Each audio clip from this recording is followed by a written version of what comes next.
Doctor صاحب میں یہ پوچھنا چاہتا ہوں کہ کانکوبائنز جو تھیں آپ صلی اللہ علیہ وسلم کے دور میں، ان کے ساتھ جو نکاح کا کانٹریکٹ تھا اس کی کیا حیثیت تھی عام بیویوں کے نکاح سے؟ مختلف کیا تھا اس میں؟ اور ان بطور بیوی ان کی حیثیت کیسی تھی، اور ان کے ساتھ کس طرح کا معاملہ کیا جاتا تھا، اور بعد میں وراثت میں ان کا کیسا حصہ تھا؟ نیز یہ کہ کیا آج ان کی کوئی شکل معاشرے میں، کسی بھی معاشرے میں کیا باقی ہے یا اس کی کوئی اجازت ہے؟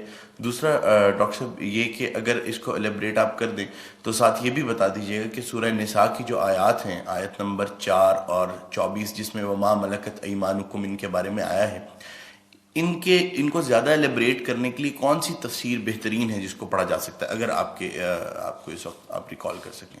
جزاک اللہ۔ پہلے تو اپنی بات میں ایک تصحیح کر لیجئے، باندیوں کے ساتھ یا لونڈیوں کے ساتھ یا کانکوبائنز کے ساتھ کوئی نکاح نہیں ہوتا تھا۔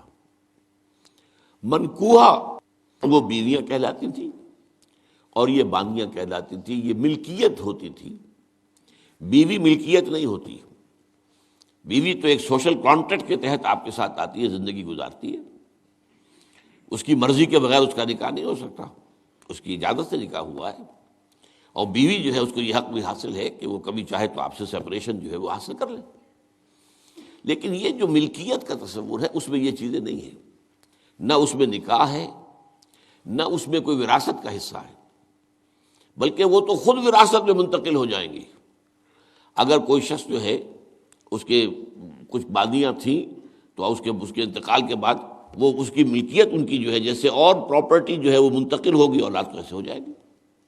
تو پہلی بات تو یہ چاہے اچھی لگے چاہے بری، لیکن آپ اس کو سمجھ لیجئے ایز سچ کے جیسے وہ تھا معاملہ۔ ہمیں اس کے اندر جو ہے وہ کچھ اس کو پیلیٹیبل بنانے کے لیے اور اس کو جو ہے اس کے اندر کوئی ترمیم نہیں کرنی چاہیے۔ سٹیٹس جو ہے باندی کا، کانکوبائنز کا، وہ یہ ہے جو میں نے آپ کے سامنے رکھا۔ اچھا، اصل مسئلہ یہ آتا ہے کہ آیا آج بھی ایسا کوئی معاملہ ہے؟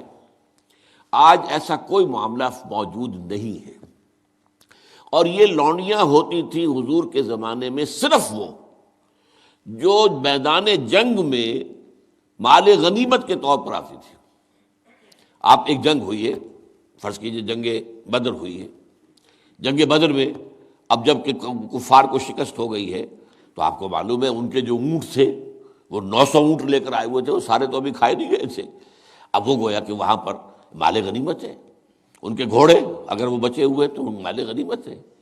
وہ جو آدمی بھاگتا وہ اپنا اسلحہ بھی پھینکتا جاتا ہے تاکہ بھاگے اور جان بچائے، یہ سب کیا ہے؟ مال غنیمت ہے۔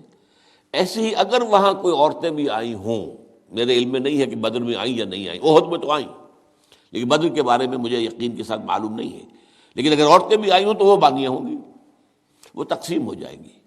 یہ جو اصل غلام کا اور باندی کا تصور ہے اسلام میں، یہ پی او ڈبلیو کا حل ہے، prisoners of war, what to do with them. یا تو اب آپ جو ہے بڑے بڑے جو ہے کنسنٹریشن کیمپس قائم کر دیجئے، ان میں پڑے سڑ رہے ہیں، وہ سب کے سب جو ہے کنسنٹریشن کیمپس کے اندر ہوتے ہیں۔ اب وہاں پر ان کا کیا معاملہ ہے؟ تو ان کے لیے اگر وہ مرد ہیں ان کے لیے ان کی کوئی جنسی تسکین کا کوئی سامان نہیں، اگر عورتیں ہیں ان کی جنسی تسکین کا تقاضے کا کوئی سامان نہیں۔ ہاں، کھانے پینے کو تو ظاہر بات ہے کچھ نہ کچھ راشن واشن جو ہے وہ تو جو بھی دنیا میں پی او ڈبلیوز کا معاملہ ہوتا ہے کھانے پینے کو دیا جاتا ہے۔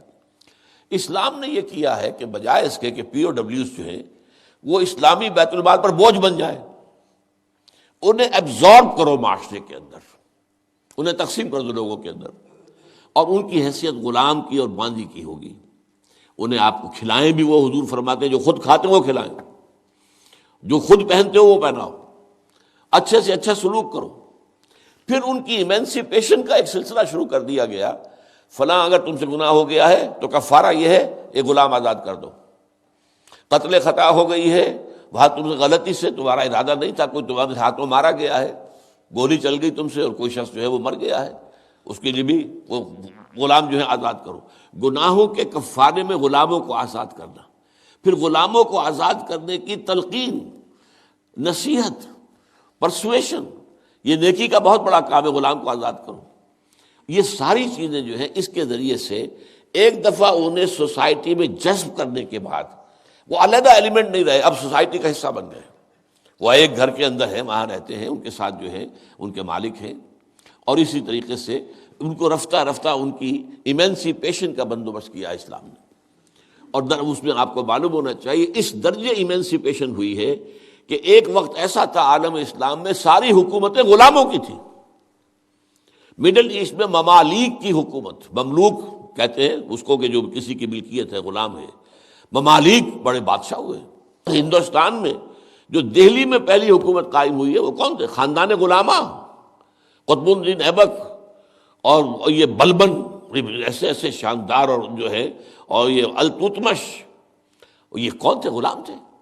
ہمارے بڑے بڑے دین کے علماء ائمہ غلام، چنانچہ بڑے علماء اساتذہ غلاموں میں سے. تو اسلام نے یہ راستہ اختیار کیا ہے. البتہ آخری سوال کا یہ ہے جو میرے اپنے ذہن میں ہے کہ اسلام نے اس انسٹیٹیوشن کو فائنلی ایبروگیٹ کیوں نہیں کیا؟ ایبروگیشن، جیسے آپ کو معلوم ہے سود کا معاملہ چلتا رہا، آخر میں آ کے سن 9 میں فائنلی طے کر دیا گیا حرام، اب اس کے قریب مت پھٹکو. اس کی حکمت میرے نزدیک یہ ہے کہ یہ خالص اسلامی جہاد ہونا ہے قیامت سے قبل ایک مرتبہ بہت بڑے پیمانے پر، جس کو کہا گیا ملاحم، اور جس پر پورے پورے باب جو ہیں وہ احادیث کی کتابوں میں ہے. اس وقت میں سمجھتا ہوں کہ ضرورت پیش آئے گی اس انسٹیٹیوشن کو انووک کرنے کی کہ اس وقت پرزنرز آف وار کا معاملہ اس طور سے ڈیل کیا جائے. لیکن اس وقت تک کسی آزاد انسان کو پکڑ کر غلام بنا لینا بہت بڑا گناہ ہے، ناقابل معافی گناہ ہے، کسی کو حق حاصل نہیں ہے. یہ جو امریکنز لے گئے تھے، آپ کو معلوم ہے یہ افریقہ کے مغربی ساحل کے ساتھ ساتھ وہاں سے یہ لوگ لے کر گئے پکڑ پکڑ کر ان کو، افریقیوں کو، اور وہاں جا کر انہیں غلام بنایا ہے اور شدید ترین جو ہے سختیوں میں انہیں رکھا ہے. یہ معاملہ اسلام میں نہ کبھی ہوا ہے، نہ اس کی کوئی اجازت ہے. کسی غلام، کسی آزاد انسان کو پکڑ کر زبردستی غلام بنا لینا، اس کی نہ کبھی اجازت رہی ہے نہ کبھی ہوگی. البتہ پرزنرز آف وار کے معاملے میں یہ شکل ہے جو اسلام میں رہی ہے، اور ہمیں اسی طریقے سے سمجھنا چاہیے. چاہے ٹھیک ہے دنیا اس کے اوپر فکرے چست کر دے گی یا کوئی اس کو کہے گی، پاس بہت سی چیزیں ہیں کہ جو لوگوں کے عام جو مزاج اس وقت کا ہے وہ اس میں وہ ذرا آسانی سے وہ بات جو ہے ان کے ذہن کے اندر اترتی نہیں ہے. لیکن we have to be faithful کہ دین کی اصل تعلیم کیا ہے، اسی کے ساتھ جڑے رہنا چاہیے.